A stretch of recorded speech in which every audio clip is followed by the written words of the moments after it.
Hello, everybody. I'm here today with Nancy Spannaus. Hello, Nancy. How are you? Hi. Good, good. Um, Nancy Spannaus is uh, really a long time inspiration for me in my history work, and her original work, as I would say, undoubtedly the authority on Alexander Hamilton, the authority today, has been really important in shaping my own conceptions. Nancy is the author of um, two recent books. Uh, One of them is uh, Hamilton versus Hamilton versus Wall Street. So, would say the whole name of that book. Hamilton versus Wall Street, the core principles of the American system of economics. Okay, good. And the 2019. 2019, and the most recent book is Defeating Slavery. Can you show that one? Yes. Defeating slavery, Hamilton's American system showed the way. Whoops. Good, good. Am I And wrong? you've been giving talks recently on that subject in a lot of public places.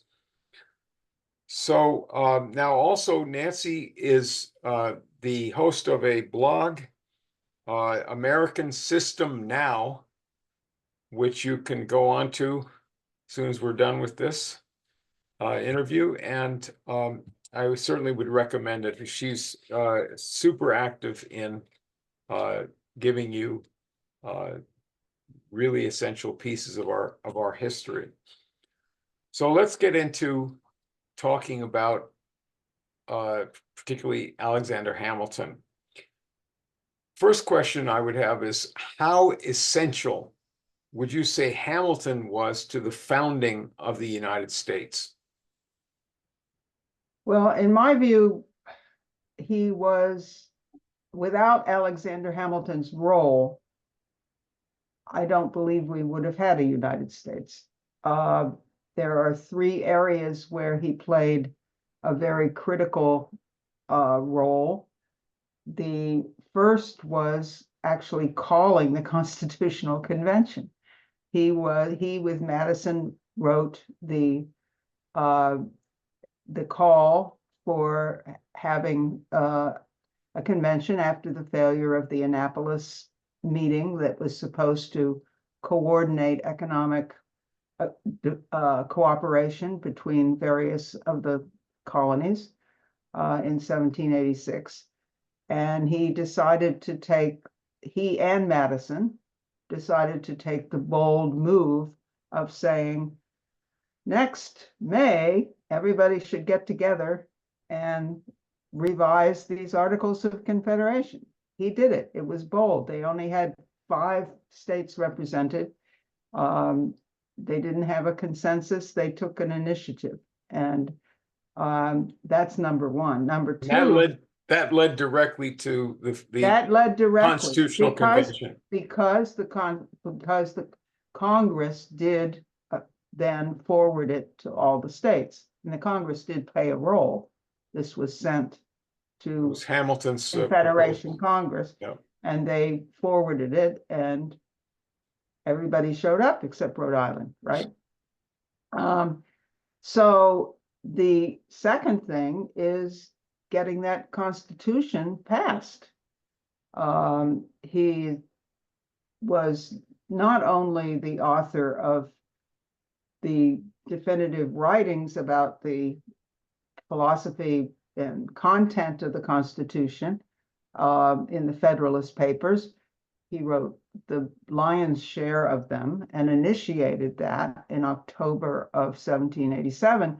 But he coordinated, that's just part of it, you know. He had to coordinate with Madison in particular in Virginia to make sure that New York and Virginia ratified.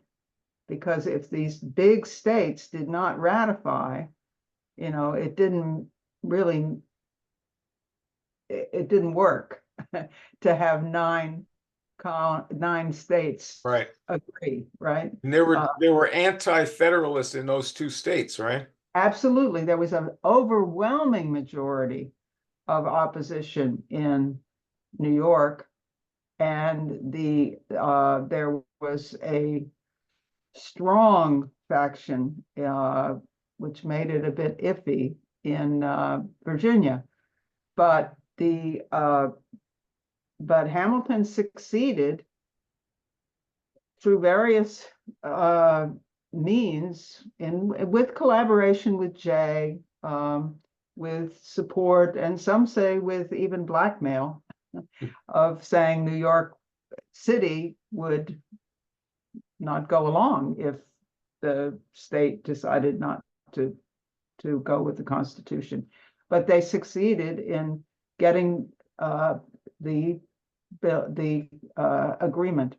So that's number two. And then number three was he took a situation where the country had no credit and was bankrupt, and created a functioning financial and economic system. This is right after the revolution. Right after the Constitutional Convention.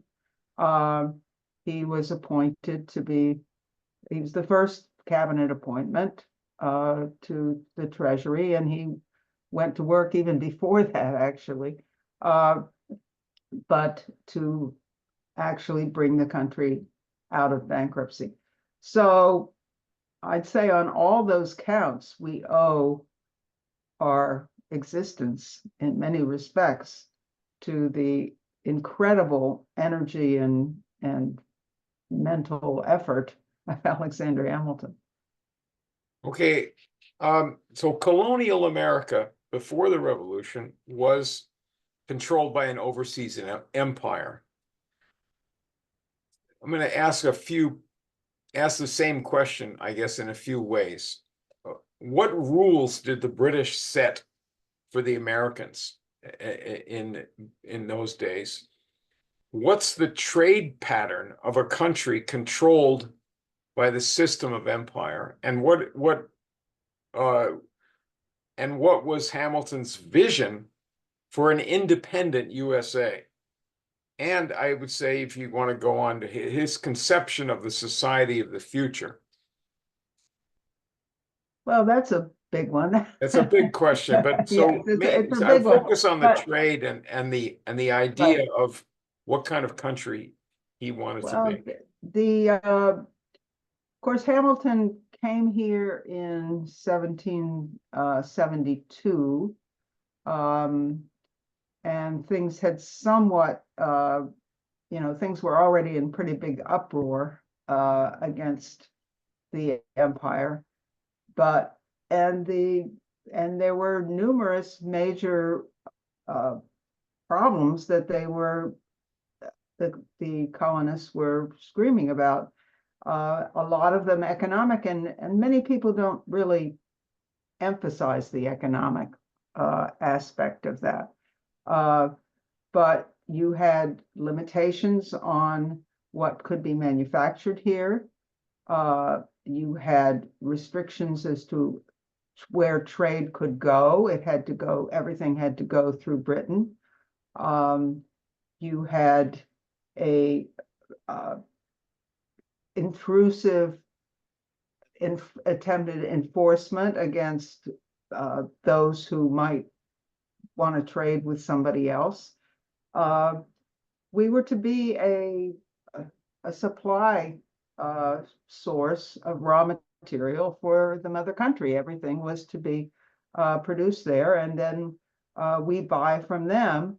I mean, the manufactured goods would be produced Absolutely, in manufactured. England. Very important. The Iron Act of 1750 was long before Hamilton, but was mentioned in numerous of the resolves going into the revolution as one of the abuses that was being carried out by the British. There was also the fact that there was a Currency Act passed, a number of currency acts in 1762 and 1764, which restricted the ability of the colonies to produce their own credit, the bills of credit in particular. The British had already years before, decades before, banned the issuance of coin, which had been pioneered up in New England. But this caused, according to Benjamin Franklin, a tremendous crimp on internal trade in the colonies and their cooperation with the West Indies and other places where they did trade. So all of these, so there was a vice grip for the benefit of the mother country in terms of what could be done here economically. And Hamilton was actually quite aware of that very early on. For his first major political document that was not signed, and people didn't tend to sign these things, but was done in the December of 1774 to defend the first Continental Congress and its actions against the British Crown's crackdown on Boston. He had a vision at that point of saying, number one, he said, look, all these rules that you have put on us, you say we owe you, right? Boston should, we should pay these taxes no matter what you decide to give to us. And because we've been benefited you, we've defended you from the French, we've done this, we've done that. And he said, all these rules that we've agreed to on trade up to now have benefited you.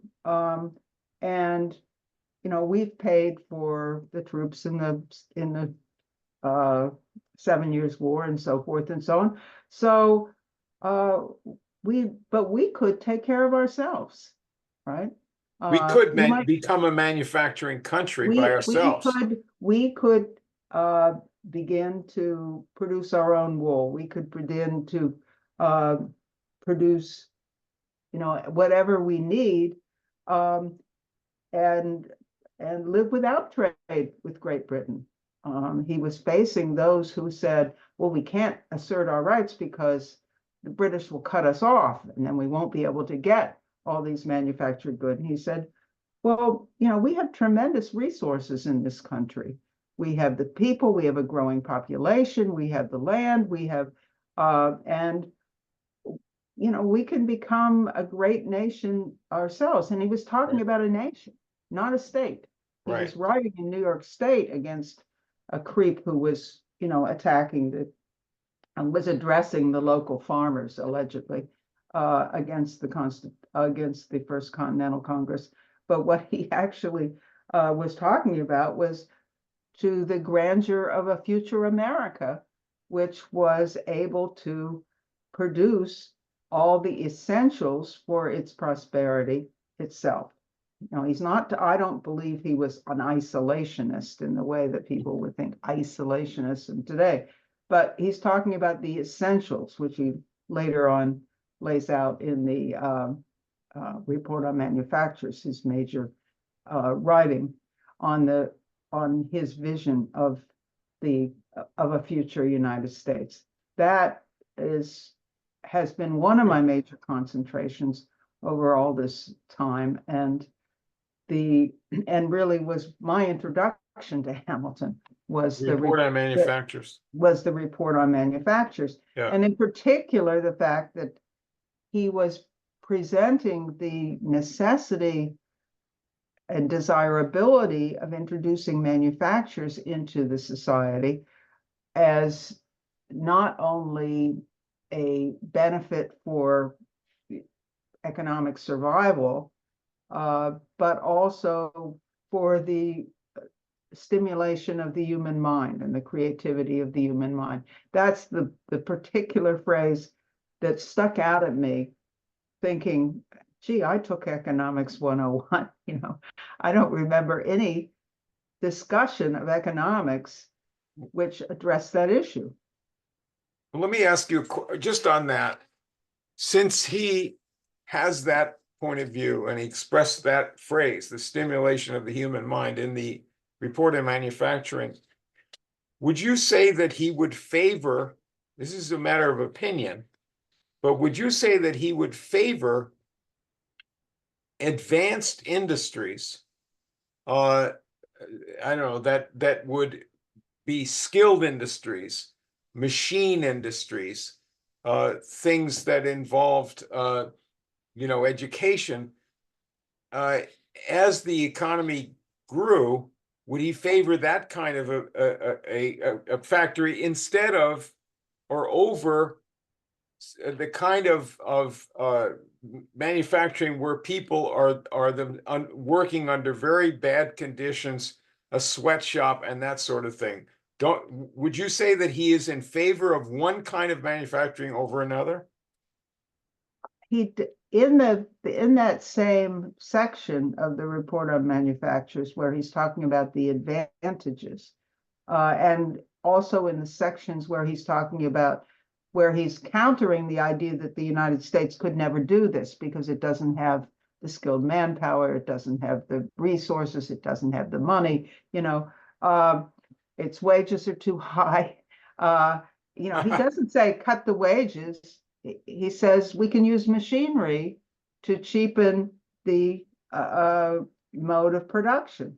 And he's constantly talking about the desire for technological innovation in the productive manufacturing sector, and how that's helpful to agriculture as well. Because of course he was not anti-agriculture. I mean, people say it was anti-agriculture because he wanted to provide government support for manufacturing. Maybe just, it's manufacturing will provide a market for the agricultural goods. It will provide the ability to improve their productivity. And he said, you're never going to convince people in this huge country not to go farming, but we have to have for our own independence. I mean, you don't have political independence without economic independence. And that is one of the critical elements that he wanted to strike forward. Let me ask you this. How did this, or why, put it this way, why did the slave owners oppose Hamilton's program?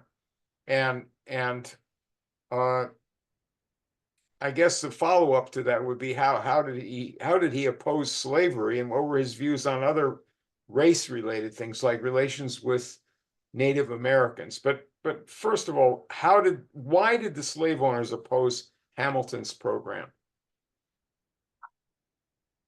Well, for the most part, they didn't like the idea that you had a strong central government, which was what Hamilton believed was necessary in order to have the credit and the coherence and unity of the country. And because they felt that was implicitly a threat to their ability to run their economy the way they want, i.e. to maintain their slavery. They were aware that he was on record against slavery as both as an economic detriment and a moral detriment. He was a leader of the New York Manumission Society. And unlike some, right from the beginning, he said he was part of a committee that said everybody on this society should get rid of their slaves. There were slaves in New York too, right? Oh yeah, absolutely. Yeah. I mean, they weren't plantations, but they were, people had slaves.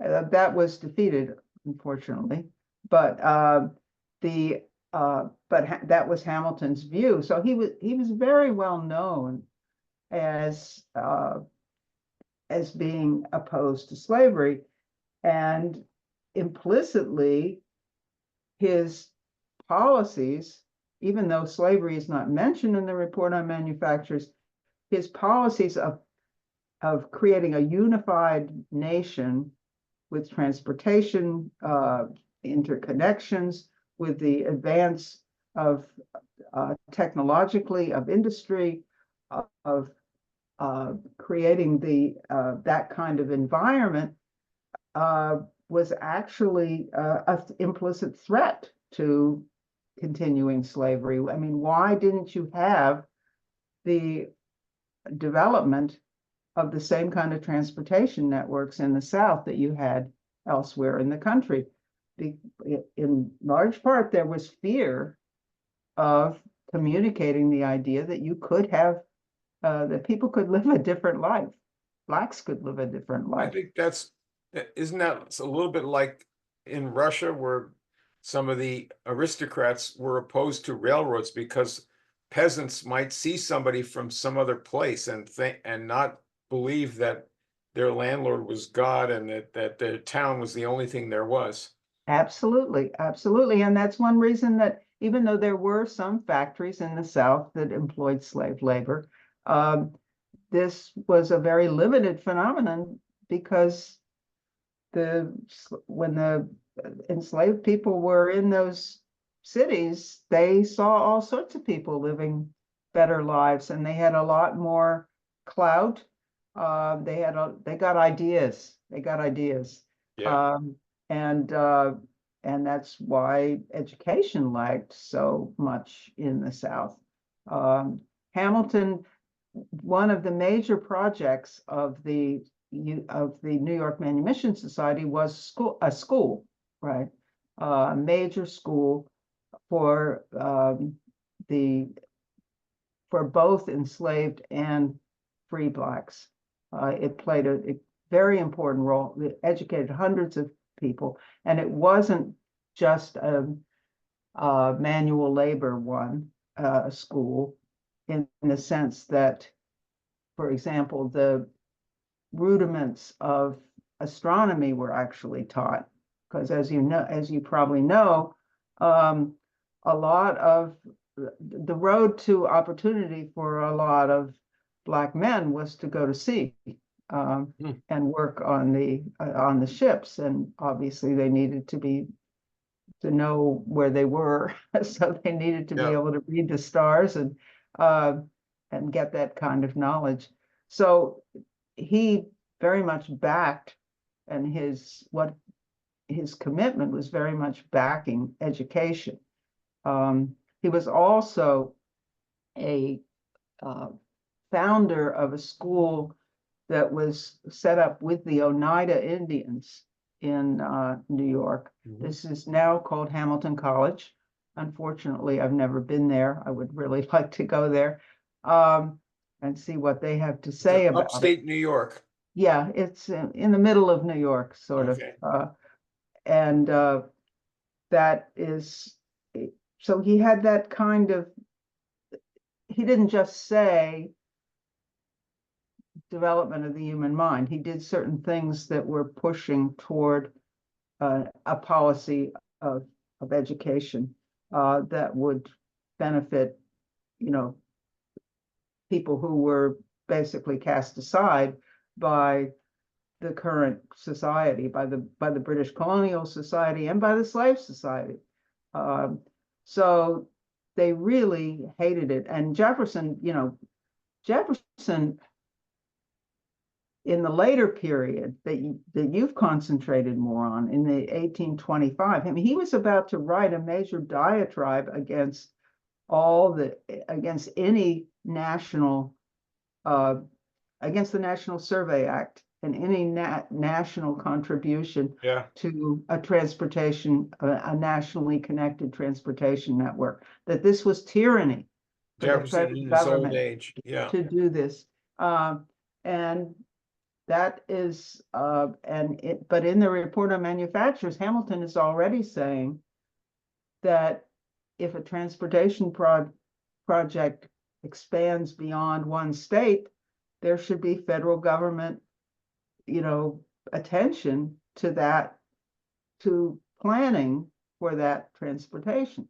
So Right. that's, back in 1791, he really did have a vision of pulling the country together toward a functioning industrial economy. Let's get to his reputation. Now, he's been charged with being a stooge for the wealthy. And so you could ask, how does inducing the rich to buy the bonds of the government help the country?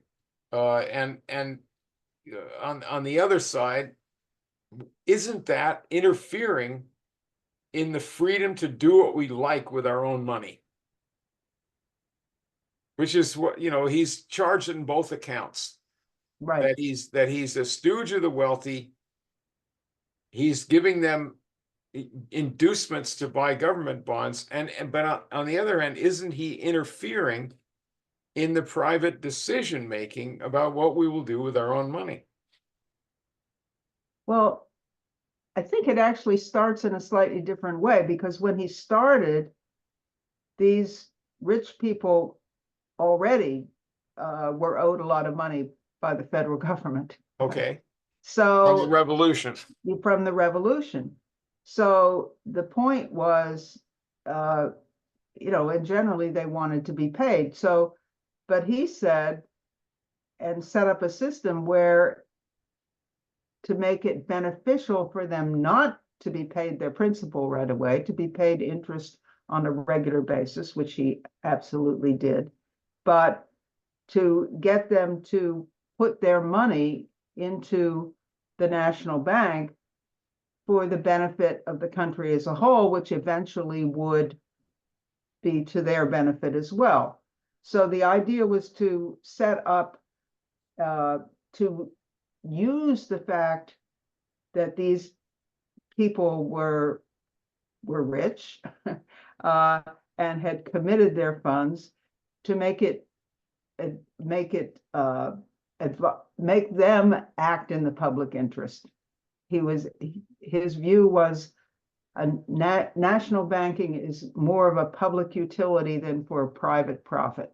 The idea is, let's have a system where we convince these people and set it up so that we benefit as a country for the general welfare, and in order to with the aid of this money. So I guess he was really controlling the policy for the national bank anyway, that the first one was set up. But so he wanted to encourage those people to see that their investments were going to be in the national interest. Right. And he wanted to ensure that that's the way the money was used. He also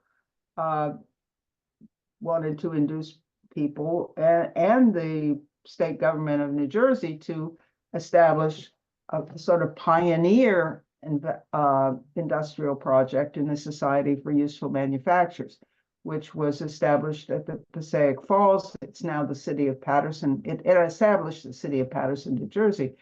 That was sort of a pilot project to try to get that, to show how it would work, right? And very interestingly, this was not your company town.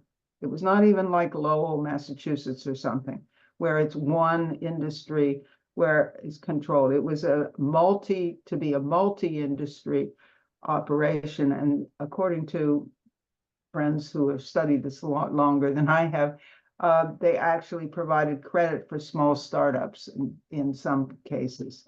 Now, it had a lot of financial problems at the beginning.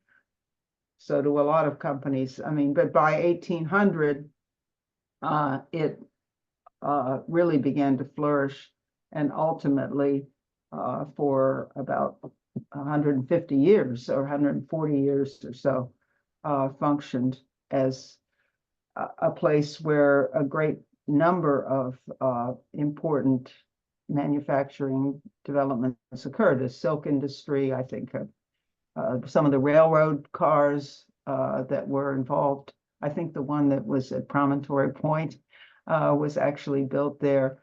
And so, Locomotives, you mean? yeah, Yeah, yeah, the railroad. yeah, yeah. So Passaic, New Jersey, then was this site that he set up. Good. Yeah, well, it was the waterfalls. It was the source of the uh, of power. It was the biggest waterfall in the United States at the time because Niagara was still occupied by the British. Um, Okay. and it was set up with a series of raceways to run through the industrial park. It was designed by L'Enfant, right? Um, and was Good. pretty significant and advanced at the time. And in fact, one of the uses of the report on manufactures was to circulate in England and Ireland to recruit people to come over and be involved in this manufacturing project. So said, look, this is where the future is. That's right. So, So on foreign policy, which affected in those days as it does now, the politics of the country. Didn't he oppose Jefferson on Jefferson's support for the French Revolution? Why did he oppose that?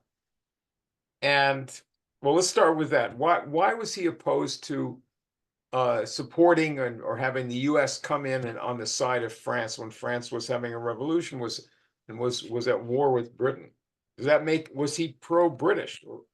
Was he a warmonger against the French? um, none of the above. At the beginning, he supported the French Revolution. He was hopeful that it was with the first declarations of the rights of man and so forth. He turned against the French Revolution when it became, you know, a bloody mess. And unlike Jefferson, he didn't believe that what's the quote? You know, a little blood nourishes the tree of liberty. You know, so the at that point, it's what he believed was very dangerous because he, like Gouverneur Morris, didn't believe that the French peasantry had, and the French population really had the institutions to be able to function in the way that an American representative democracy could, American Republic could. So despite the fact that there were legal obligations, which we had to France to pay money back, that money was ultimately paid. He didn't hurry up the payments as requested. He was very much afraid of the kind of mob rule that was devastating that country. So he didn't want to see it come to the United States. And he feared that supporters of that Jefferson was encouraging that kind of activity. And when the French sent over Genet to encourage that kind of activity, he got more intense on that matter. Was he pro-British? I don't believe he was. He saw benefits that had, you know, he saw some of the good things that had happened in Britain, And he very much felt the necessity to maintain trade relations for the sake of the solvency of the country.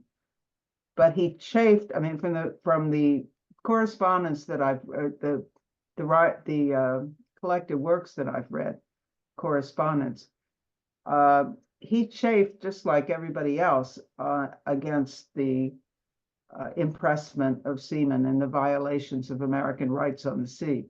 But he agonizes over. He said, "But we can't afford to go to war. We just can't afford to do it at this point. We're going to, we have every right to, but we're not prepared for that. It will destroy the country."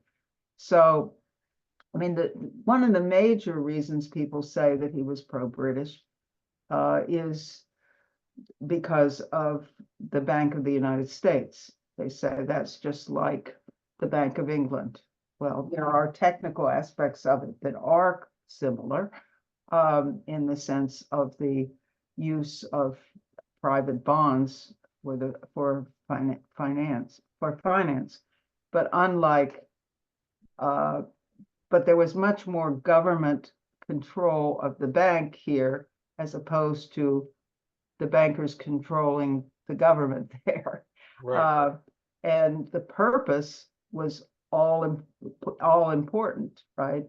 The purpose there was to finance the wars and the other imperial adventures that were being cooked up Constantly, all the time, they were paying for wars out of the Bank of England.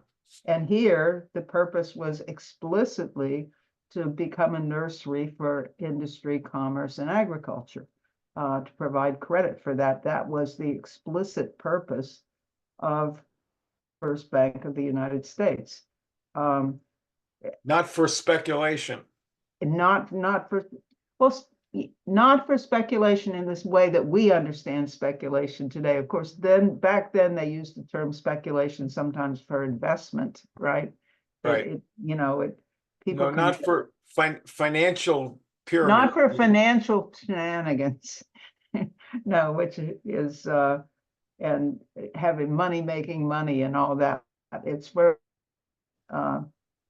he said that when the British some of the British financial institutions invested in the Bank of the United States. People said, "Oh, they're going to take over." He said, as long as we're using their money to build canals and other durable improvements in our country, what's the problem? They have no power. The Bank of the United States did not allow any foreigners to be on their board. And it was controlled by the United States, and it was overseen by the Secretary of the Treasury and the Congress. It's a little different. It's a little different from the idea of refinancing a debt at a higher rate of interest, which really enslaves countries. Right. And plus, one of his arguments for the Bank of the United States, for example, was that it would reduce usury, right? Well, at the same time, as you're well aware, Jeremy Bentham is writing in defense of usury on the other side of the pond, so to speak. So it's a totally different conception of the purpose of banking, of national banking, and totally connected to the idea of the general welfare for the population. And people should really try to read that 30,000 word piece called the Report on Manufactures. Let me ask you this about Hamilton personally. Was Hamilton a Christian? And what does that mean? What did that mean to him? If so. Well, he certainly said he was a Christian, and I don't think there's anybody who should. He is noted to be extremely religious during his college years. People say, well, later he didn't go to church. Well, you know, I don't think that says too much. I believe he was Christian, and his attitude toward the less fortunate reflected that a Christian outlook. That's about all I can say about that, because I don't really know a lot more. I know that at the end of his life, when he had done the duel, he had to get well, because dueling was against the Right. rules of the church, it took a lot of persuading to get him to be given last rites, but or last communion. I don't know which they did. What about the idea of the need for government itself, the purpose of government? One conception of that, which is certainly not a Christian idea, is that people are so just, intrinsically bad that they need a strong government to keep them from killing each other, as opposed to another idea of government that we have a right to improve ourselves with having our own self-government, and that people have a right to happiness, and that would be maybe more in line. Is that based on a conception of what people are all about, the nature of man, or what? I believe so. He actually addresses that question almost in those terms in that first paper that I was mentioning back in 1774, because he's saying that he's addressing the fact of, are there any intrinsic God-given rights that we have, right? Or and government has to follow them to be legitimate? Or is government based upon, or do we start tabula rasa, right? With everyone having their own individual interests, and the government needing a government to keep us from killing each other, right? So he says he believed that the guy he was arguing against was Hobbesian, in the sense that he conceived of people not having any interest in the legitimacy of government, not being dependent upon honoring those God-given rights, natural law, and that he believed that was the case, that you had to. He has a famous statement about, the law of nature is not written in various parchments, it's written on the hearts of man, right? It's the most poetic thing he ever said. That's a paraphrase. It's not as beautiful as the original statement. Yeah. But it's directly attacking this idea that government is a force that you need to defend yourself against another nation, or everybody against each other. A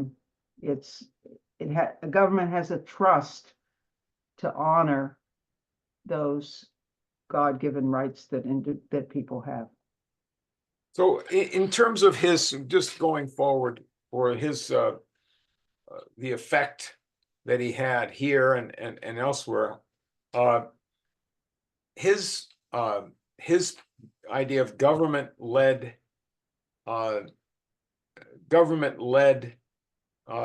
improvement, or industrialization and improvement in the economy, how widely was that adopted in the world after Hamilton's leaves the scene? Well, it really continued. First, in this country, by a faction of, or a section of the Democratic Republican Party, of course, led by Matthew Carey and so forth. Henry Clay. Yeah. Matthew Carey, Henry Clay, Henry Carey, it goes up to Lincoln and beyond. And then but as I said, the report on manufacturers did circulate internationally. And the Russians got it in 1807. They translated it into Russian in 1807. A lot of the other influence from the report on manufacturers and Hamilton's idea of government support for industrialization and infrastructure came through the Careys and so forth.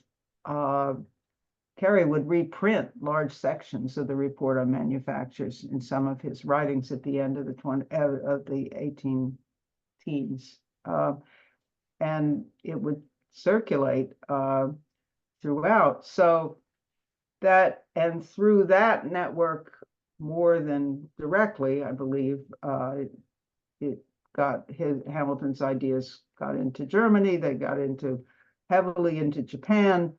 They got into Russia, and because all these countries were equally victims of British imperialism and felt the weight of that, they were looking for an alternative to what could possibly happen.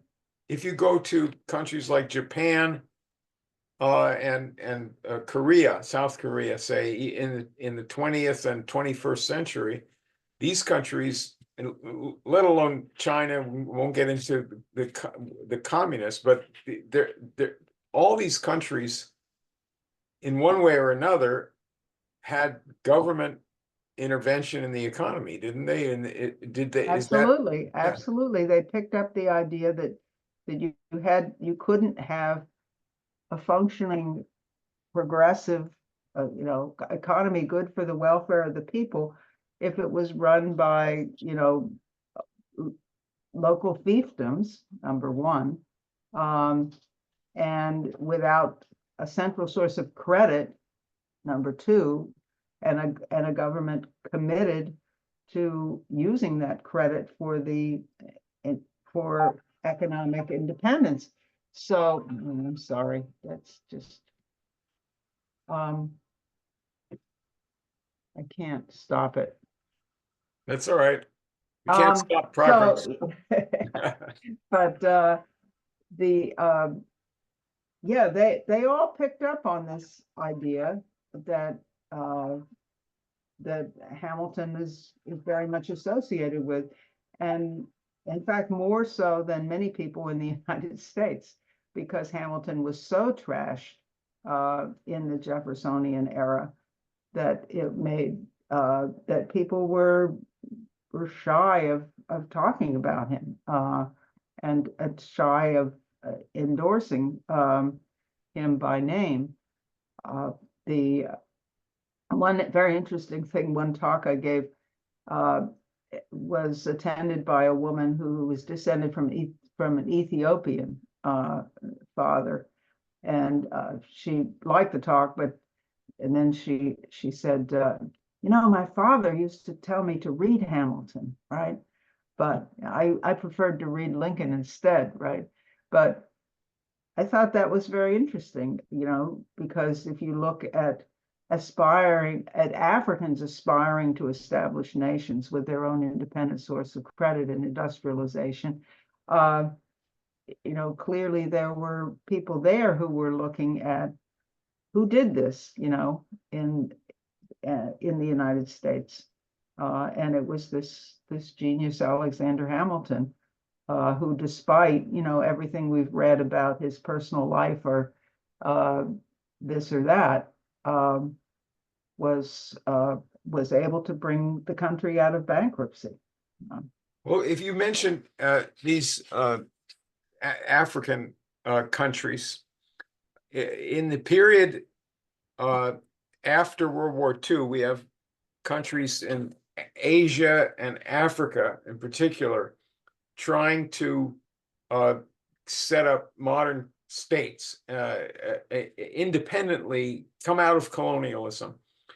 They also were non-aligned, a lot of them. They wanted to not be involved in the Cold War. They didn't want to take the side of the US or the Soviet Union. And thinking of people like Nehru, Nasser, and Nkrumah in Africa. So would you say that Hamilton's economics and also his idea of neutrality would correspond in some ways to their thinking? I would say so. I don't know how familiar they were with the economic side of the fight but probably they were. Certainly we know that the non-aligned countries very much looked to the Declaration of Independence, the idea of the freedom from colonialism. The economic side, I think, came more slowly and with more difficulty. And partly that's because of dereliction of duty here, I think, in terms of promoting the. No, but I'm talking about the aspirations of a leader. Oh, the aspirations are these people totally. wanted self-government, right? And to be independent economically. And they knew that they needed to have economic independence, but the path to economic independence, it seemed incredibly daunting, right? At that time, there were, as you know, there were people who wanted to help them in that direction. FDR wanted to help them in that direction. Kennedy wanted to help them in that direction, but they faced, overwhelming resistance for the most part, it seemed to me. Some more successful than others, probably India more successful than others in some respects. But I think that the knowledge of the font of ideas that exists in Alexander Hamilton's writings, particularly the Report on Manufactures, was lacking in the level that it should have been. I mean, after all, I'm so impressed by the fact that the Grant administration sent Peshine Smith to Japan to actually propagandize for the American system. What, didn't Cassius Clay do the same thing in London, in Russia? You know that better than I, perhaps. But where we actually used to say, let's spread the wealth of ideas that we have here about how to become an independent, economically wealthy nation. Just the opposite of today. How if we have a great invention, we should save it for ourselves and sanction you if you decide to do it yourself. So I think we had failure here, and what I'm trying to do with these books is to reverse that ignorance and inspire people to take up those ideas again. So Hamilton's role in the founding of the country is in many ways an inspiration and a required inspiration for us now. Absolutely. I mean, people are always talking today about how we were bankrupt. And we can learn a lot by looking back at what was done there. Of course, you know, bankruptcy takes many forms. There can be moral bankruptcy as well as financial bankruptcy, and we certainly live in different cultural times than we did then. Actually, there was during COVID, there was a op-ed written in one of the Texas papers that said that raised the Hamilton example as what should be turned to. This crisis, maybe we could use this crisis to really rethink how we're running this economy. And let's look at what Alexander Hamilton did, you know, basically from nothing, right, to create a nation that began to function I, for the general welfare of the people. I would bet that if the people were given a vote on whether our country should support a revival of manufacturing, no matter what some leaders think, they would vote pretty much in favor. That's all we have time for now. For this time, we could maybe look forward to seeing you again. Certainly go to American System Now, Nancy's blog, and hold up those books again. How can they get these books? They're on Amazon. They're on Hamilton Amazon. versus Wall Street. And what's the other one? Whoops. Defeating Slavery. Yep. Hamilton's American System showed the way. Right. Good. Okay. Thank you very so much, Nancy. It's been a wonderful pleasure to have you talk to me and talk to the people that are listening to this broadcast. Thank you, Tony. All right. Appreciate it. Bye-bye. Bye.